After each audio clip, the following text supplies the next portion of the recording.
warhorta shirka xalane waxay u baahan tahay rabbi iyo rag. shirta xalane waxay u baahan tahay rabbi iyo rag. meeshaan waa meel badbaado u baahan, badbaado u baahan waay. horta in mar walba laga dhigto meesha caalamka inayna soo dhex gasho, mid walbana oo kitaabkiisa ku dhaarto, kitaabka ilaahay ku dhaarto, qur-aanka kariim 114 oo ku dhaarto oo dhaho anaa badbaadinaya, oo markuu u istaagana isbedelaa, markii la dhaariyo kadibna isbedelaa. horta xaaladda Soomaaliya waxay u baahan tahay rag iyo rabbi. rabbi iyo rag ay u baahan tahay. war annaga haddaan Soomaali nahay, qaxooti inaan geshiin ani ma jecli, inaan galno aniga ma jecli. maanta waxa keliya aan fiirsano waa horumarka iyo nabaddii oo shalayta la gaaray.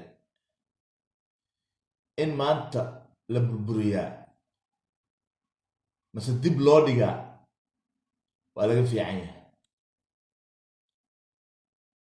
marka waxaan leeyahay, khaasatan waxaan la hadlayaa madaxweynayaasha ugu horeeyo Puntland iyo Jubbaland. waxaan leeyahay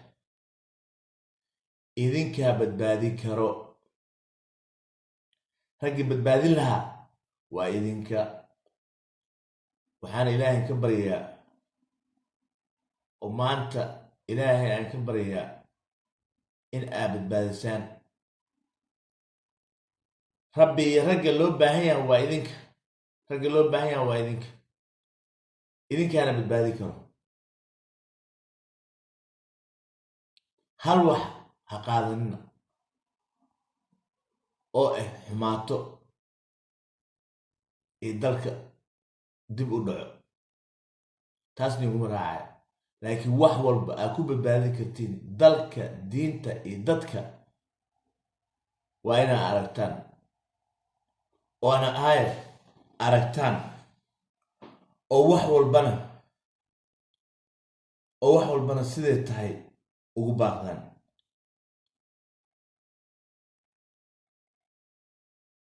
war maanta ninkan waqtigiisu waa dhammaaday. nabari naxdin waqtigooda waa dhammaaday. waxay joogtaa sidee dalkan ku badbaadin karnaa, sidee dadkan ku badbaadin karnaa, dalkan ku badbaadin karnaa oonaan dib u noqon.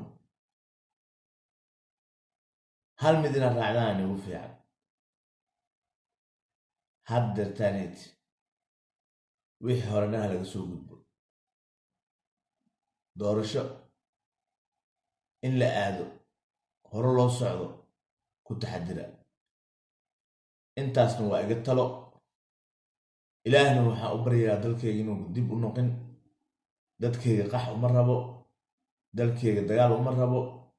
horumar iyo wanaag ayaan ii rajeynayaa.